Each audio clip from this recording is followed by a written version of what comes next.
வணக்கம். போஸ்டர் செட்கிஸ் வழங்கும் தமிழ்நாடு 360க்கு உங்களை வரவேற்பது நான் ராஜலட்சுமி கார்த்திக். தமிழகத்தில் உள்ள அனைத்து மாவட்ட நிகழ்வுகளையும் விரிவாக பார்ப்பதற்கு முன் தலைப்புச் செய்திகளை பார்க்கலாம்.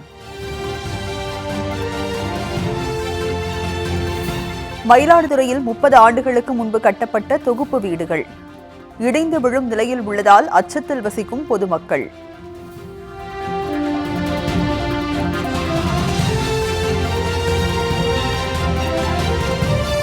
தருமபுரியில் காலை உணவு திட்டத்தில் காலாவதியான உணவுப் பொருட்கள்.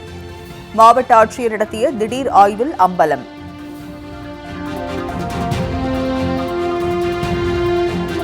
ராணிப்பேட்டை மாவட்டம் மேல்விசாரம் பகுதியில் சிறுவர்களை துரத்தி கடிக்கும் திருநாய்கள். திருநாய்களை கட்டுப்படுத்த பொதுமக்கள் கோரிக்கை.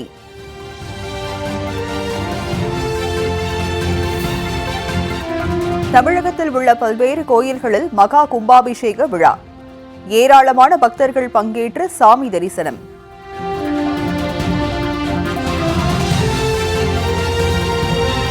கொடைக்கானல் வில்பட்டி பகுதியில் 25 ஆண்டுகளாக அடிப்படை வசதியின்றி தவிக்கும் கிராம மக்கள். மலை கிராமத்தின் நிலையை விளக்கும் செய்தி தொகுப்பு.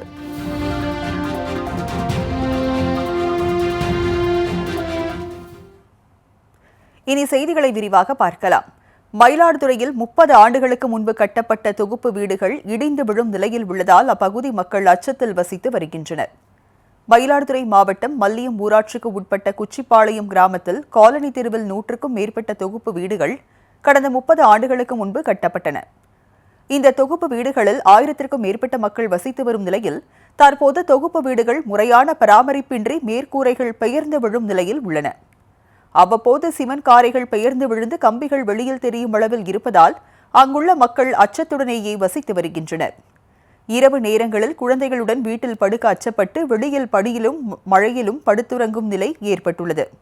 எனவே பெரும் அசம்பாவிதம் ஏற்படும் முன் தொகுப்பு வீடுகளை இடித்துவிட்டு புதிய வீடுகள் கட்டித்தர வேண்டும் என்று அப்பகுதி மக்கள் அரசுக்கு கோரிக்கை விடுத்துள்ளனர்.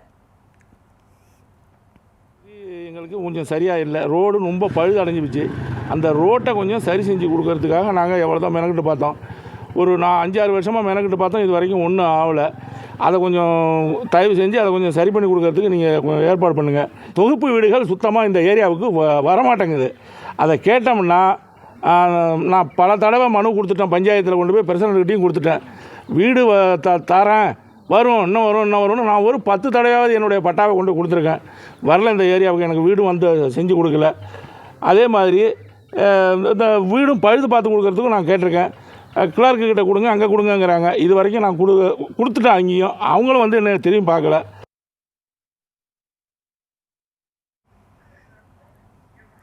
தருமபுரியில் காலை உணவு திட்டத்தில் காலாவதியான உணவுப் பொருட்கள் கண்டுபிடிக்கப்பட்ட சம்பவம் அதிர்ச்சியை ஏற்படுத்தியுள்ளது. தருமபுரி நகராட்சியில் 13 தொடக்கப்பள்ளிகள் செயல்பட்டு வருகின்றன. இப்பள்ளிகளில் நகராட்சி மூலம் சமையலறைகள் ஒதுக்கப்பட்டு காலை உணவு திட்டம் செயல்படுத்தப்படுகிறது. இந்த திட்டத்தின் மூலம் 728 பள்ளி குழந்தைகளுக்கு காலை உணவு வழங்கப்பட்டு வருகிறது. இந்நிலையில் தருமபுரி மாவட்ட ஆட்சியர் சதீஷ் காலை உணவு திட்டத்திற்காக சமைக்கப்படும் சமையலறைகளில் திடீர் ஆய்வு மேற்கொண்டார். அப்போது உணவுப் பொருட்கள் வைக்கப்படும் அறையை ஆய்வு செய்ததில் அங்கு காலாவதியான ஆயில், உப்பு, ரவை உள்ளிட்டவை இருந்தது கண்டுபிடிக்கப்பட்டது. இதனால் அதிர்ச்சியடைந்த ஆட்சியர் உணவு தயாரிக்கும் ஒப்பந்ததாரர், மேற்பார்வையாளர் உள்ளிட்டோரை அழைத்து இதுபோன்ற காலாவதியான பொருட்களை பயன்படுத்தினால் கடும் நடவடிக்கை எடுக்கப்படும் என்று கடுமையாக எச்சரிக்கை விடுத்தார். அத்துடன் குழந்தைகளுக்கு தூய்மையாகவும் சுத்தமாகவும் சுகாதாரத்துடன் உணவை வழங்க வேண்டும் என்றும் அறிவுறுத்தினார்.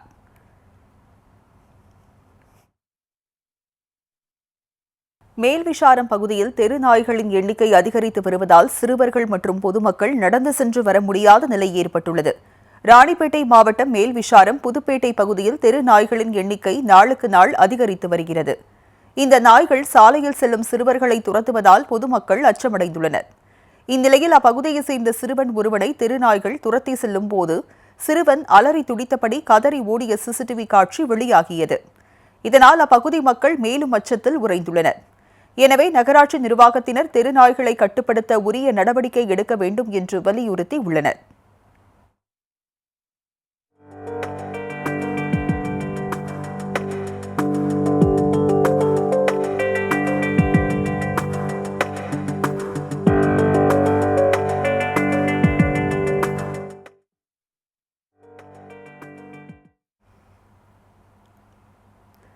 மேற்கு தொடர்ச்சி மலைப்பகுதியில் கனமழை பெய்து வரும் நிலையில் நெல்லை களக்காடு தலையணையில் சுற்றுலா பயணிகள் குளிக்க 2வது நாளாக தடை நீட்டிக்கப்பட்டுள்ளது. தமிழகத்தின் பல்வேறு பகுதிகளிலும் மழை பெய்து வரும் நிலையில் திருநெல்வேலி மாவட்டத்தின் பல்வேறு பகுதிகளிலும் கடந்த 2 நாட்களாக கனமழை பெய்து வருகிறது. இந்நிலையில் களக்காடு பகுதிகளிலும் கனமழை பெய்து வரும் நிலையில் களக்காடு தலையணையில் நீர்வரத்து அதிகரித்து வெள்ளப்பெருக்கு ஏற்பட்டுள்ளது. மேற்கு தொடர்ச்சி மலை அடிவாரத்தில் அமைந்துள்ள தலையணையில் குளிப்பதற்கு உள்ளூர் மட்டும் இல்லாது வெளி மாவட்டங்களில் இருந்தும் ஏராளமான சுற்றுலா பயணிகள் வருகை தருவது வழக்கம்.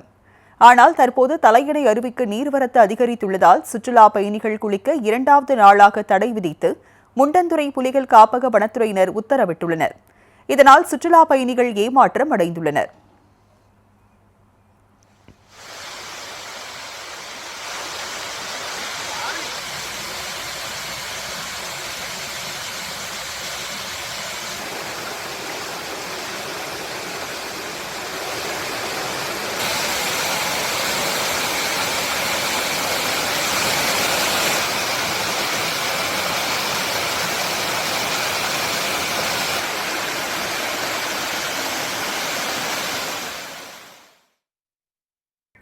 மீண்டும் போஸ்டர் செர்கீஸ் வழங்கும் தமிழ்நாடு 360க்கு உங்களை வரவேற்கிறோம். திருவள்ளூரில் பெய்த பலத்த மழை காரணமாக வீரராகவர் கோயில் சன்னதி தெருவில் மழை நீருடன் கழிவு நீரும் கலந்து மழைநீர் பக்தர்கள் அவதி, தொற்றுநோய் பரவும் அபாயம் ஏற்பட்டுள்ளதாகவும் இதுகுறித்து மாவட்ட நிர்வாகம் நடவடிக்கை எடுக்க வேண்டும் என்று கோரிக்கை விடுக்கப்பட்டுள்ளனர்.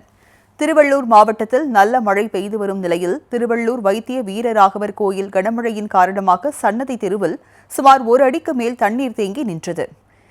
இதில் மழை நீருடன் கழிவு நீரும் கலந்து தேங்கி நின்றதால் பக்தர்கள் பெரும் அவதிக்கு உள்ளாகினர். ஒவ்வொரு மழையின் போது சன்னதி தெருவில் கழிவு நீருடன் மழைநீர் கலந்து துர்நாற்றம் வீசி தொற்றுநோய் பரவும் அபாயம் ஏற்படுவதால் கோயில் நிர்வாகமும் உரிய நடவடிக்கை எடுக்க வேண்டும் என பக்தர்கள் கோரிக்கை விடுத்துள்ளனர்.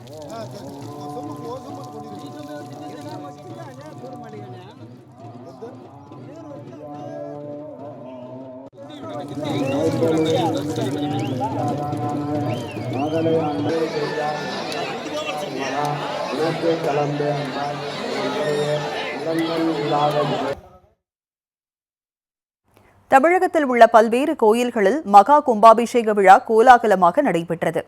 தேனி மாவட்டம் ஆண்டிப்பட்டி அருகே உள்ள நடுக்கோட்டை முத்தாலம்மன் விநாயகர் கோயிலில் 108 புண்ணிய தீர்த்தங்கள் ஊற்றப்பட்டு மகா கும்பாபிஷேக விழா வெகு விமரிசையாக நடைபெற்றது.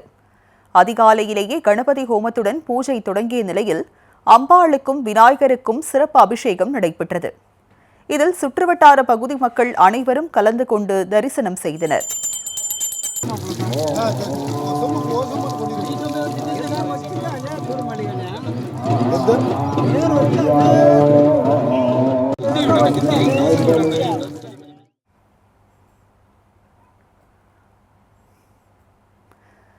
சேலம் மாவட்டம் உடையார்பட்டியில் 200 ஆண்டுகள் பழமை வாய்ந்த சக்தி மாரியம்மன் கோயிலில் 25 ஆண்டுகளுக்கு பிறகு மகா கும்பாபிஷேக விழா கோலாகலமாக நடைபெற்றது. புனித நீரானது யாகசாலையில் வைத்து பூஜை செய்யப்பட்டு பின் கோபுர கலசத்தின் மீது ஊற்றப்பட்டு தீபாராதனை காண்பிக்கப்பட்டது. அதன் பின்னர் பக்தர்களுக்கு அன்னதானம் வழங்கப்பட்டது.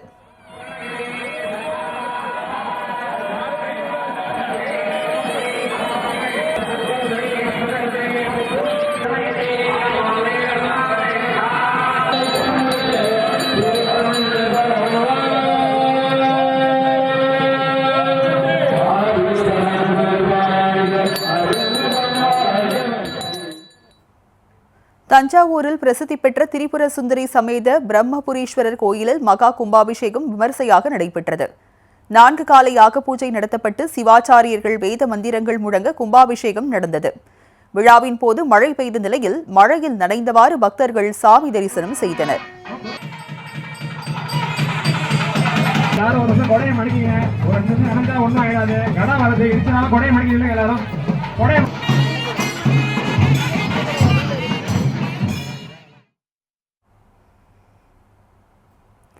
காஞ்சிபுரம் மாவட்டம் ஓரிக்கை சண்முக நகரில் அமைந்துள்ள சண்முக கணபதி ஆலயத்தில் கும்பாபிஷேக விழா நடைபெற்றது.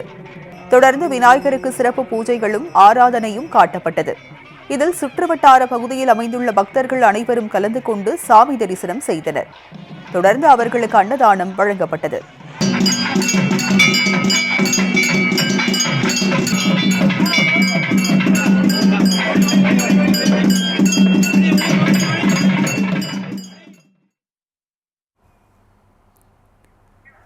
ஆண்டிப்பட்டி அருகே விவசாயிக்கு சொந்தமான பட்டா நிலத்தில் இருந்த 50க்கும் மேற்பட்ட இலவம் மரங்களை வனத்துறையினர் வெட்டியதாக குற்றச்சாட்டு எழுந்துள்ளது. தேனி மாவட்டம் ஆண்டிப்பட்டி அருகே கோடாலியூத்து மலை கிராமத்தில் விவசாயிகள் இலவம், மா, பலா, முந்திரி உள்ளிட்ட பல்வேறு மரங்களை வளர்த்து விவசாயம் செய்து வருகின்றனர். இந்நிலையில் இப்பகுதியைச் சேர்ந்த முத்துப்பெருமாள் என்ற விவசாயி தனக்கு சொந்தமான பட்டா நிலத்தில் கடந்த 2 ஆண்டுகளாக 50க்கும் மேற்பட்ட இலவம் மரங்களை வளர்த்து வந்துள்ளார். இந்நிலையில் இந்த மரங்களை வருசநாடு வனத்துறையினர் முழுவதுமாக வெட்டி சேதப்படுத்தியதாக புகார் தெரிவித்துள்ளார். வருசநாடு வனச்சரகத்திற்கு உட்பட்ட வனப்பகுதியும் விவசாய நிலங்கள் அருகே வருவதால் பாதுகாப்பு பணிக்கு வரும் வனத்துறையினர் இப்பகுதியில் உள்ள மரங்களை வெட்டி வீழ்த்துவதாக விவசாயிகள் புகார் தெரிவிக்கின்றனர். எனவே மரங்களை வெட்டிய வனத்துறையினர் மீது மாவட்ட நிர்வாகம் உரிய நடவடிக்கை எடுக்க வேண்டும் என கோரிக்கை விடுத்துள்ளனர்.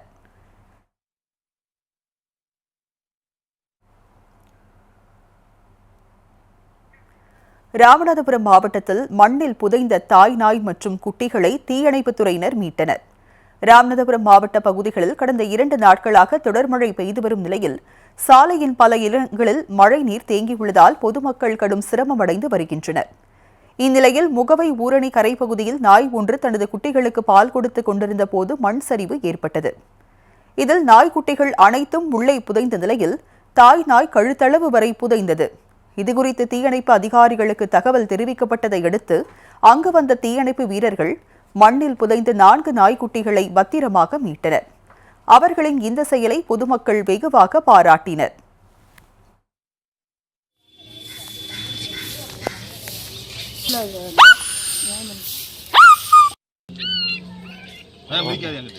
இங்க லோடு கொடுக்காதீங்க.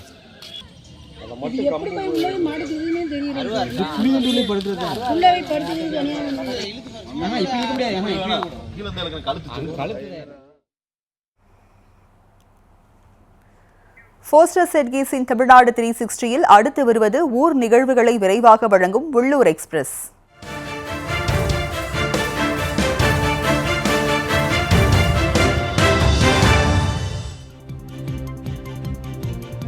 தேனி மாவட்டம் ஆண்டிப்பட்டியில் உள்ள முத்துமாரியம்மன் கோயில் சித்திரை திருவிழாவையொட்டி குழுமை சாட்டுதல் நிகழ்ச்சி விமரிசையாக நடைபெற்றது.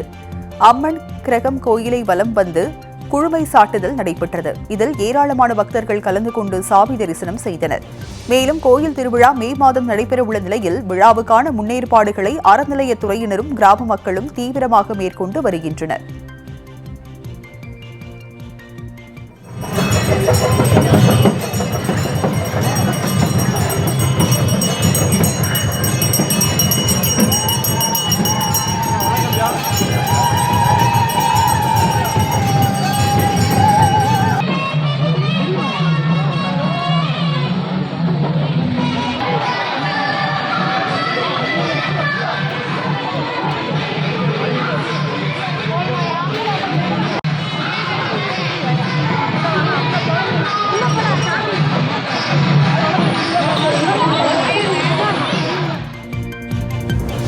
புதுக்கோட்டை மாவட்டம் கீரமங்கலம் அருகே அரசு தொடக்கப்பள்ளியில் 70ஆம் ஆண்டு விழாவையொட்டி கிராம மக்கள் கல்வி சீர்கொண்டு வந்து அசத்தினர். சோந்தன்குடி கிராமத்தில் செயல்பட்டு வரும் ஊராட்சி ஒன்றிய பள்ளியின் 70வது ஆண்டு விழா கொண்டாடப்பட்டது. இதையொட்டி அப்பகுதி மக்கள் பள்ளிக்கு தேவையான நாற்காலிகள், மேசைகள், புத்தகங்கள் உள்ளிட்ட பொருட்களை ஊர்வலமாக எடுத்து வந்து பரிசளித்தனர். மேலும் பள்ளிக்கு உதவியவர்கள், முன்னாள் ஆசிரியர்கள் மற்றும் மாணவர்களுக்கு விருதுகள் வழங்கி கௌரவித்தனர். உடுமலைப்பேட்டையில் உள்ள அம்மா உணவகத்தில் குடிநீர் வசதி இல்லை என புகார் எழுந்துள்ளது. உடுமலைப்பேட்டையில் கல்பனா சாலையில் அம்மா உணவகம் செயல்பட்டு வருகிறது. அங்கிருந்த குடிநீர் சுத்திகரிப்பு இயந்திரம் பழுதானதால் சமையலுக்கும் உணவு அருந்துவோருக்கும் தண்ணீர் கிடைப்பதில் சிக்கல் ஏற்பட்டுள்ளது.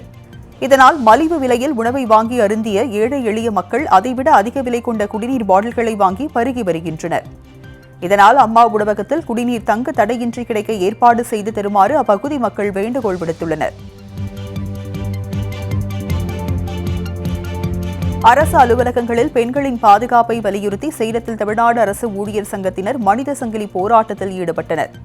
அரசு அலுவலகங்களில் விசாகா கமிட்டி அமைப்பது, இரவு நேர ஆய்வுக் கூட்டங்களை கைவிடுவது, அரசு அலுவலகங்களின் பெண்களின் பாதுகாப்பை உறுதி செய்வது உள்ளிட்ட கோரிக்கைகளை வலியுறுத்தி இப்போராட்டம் நடைபெற்றது. இதில் 100க்கும் மேற்பட்ட பெண் அரசு ஊழியர்கள் கோரிக்கை அட்டைகளை கழுத்தில் தொங்கவிட்டவாறு கலந்து கொண்டனர். கடலூர் மாவட்டம் விருத்தாச்சலம் விருத்தகிரீஸ்வரர் கோயிலில் மாசிமக திருவிழா கடந்த 3ஆம் தேதி கொடியேற்றத்துடன் துவங்கியது. இதில் முக்கிய திருவிழாவான 6ஆம் நாள் திருவிழா கடந்த 8ஆம் தேதி இந்த திருக்கோயிலை கட்டிய விபசித்து முனிவருக்கு சிவபெருமான் காட்சியளித்தல் திருவிழா நடைபெற்றது. இதனைத் தொடர்ந்து 9ஆம் நாள் திருவிழாவான இன்று தேர் திருவிழா வெகு விமர்சையாக நடைபெற்றது. இதில் விருத்தாச்சலம் மற்றும் சுற்றியுள்ள பகுதிகளில் இருந்து ஏராளமான பக்தர்கள் கலந்து கொண்டு தேரை வடம் பிடித்து எடுத்து வழிபாடு செய்தனர்.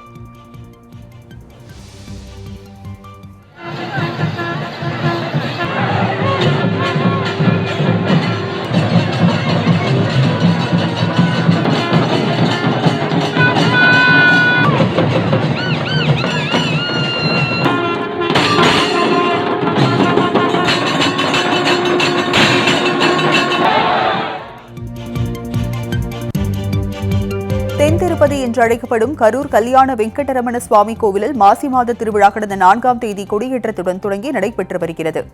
இந்த நிலையில் விழாவின் முக்கிய நிகழ்ச்சியான தேரோட்டம் இன்று கோலாகலமாக நடைபெற்றது.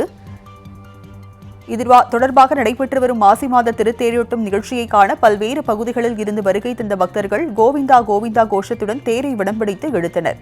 மேலும் தேரோட்டத்தை முன்னிட்டு தான்தோன்றிமலை போலீசார் மற்றும் தீயணைப்பு படை வீரர்கள் என சுமார் 100க்கும் மேற்பட்டோர் பாதுகாப்பு பணியில் ஈடுபட்டிருந்தனர்.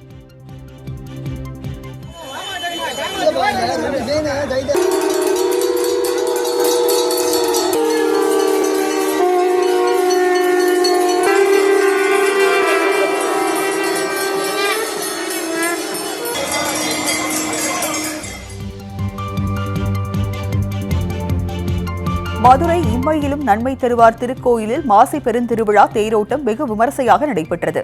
பஞ்சபூத ஸ்தலங்களில் ஒன்றாக விளங்கும் இக்கோயிலில் மாசி பெருந்திருவிழா கடந்த 3ஆம் தேதி கொடியேற்றத்துடன் தொடங்கியது. விழாவின் சிகர நிகழ்வான தேரோட்டத்தை முன்னிட்டு மத்திய பூரியம்மன் மற்றும் சுவாமி நன்மை தருவார் தனித்தனி தேரில் எழுந்தருளினர். இதைத் தொடர்ந்து ஆயிரக்கணக்கான பக்தர்கள் தேரை வடம் பிடித்து இழுத்தனர்.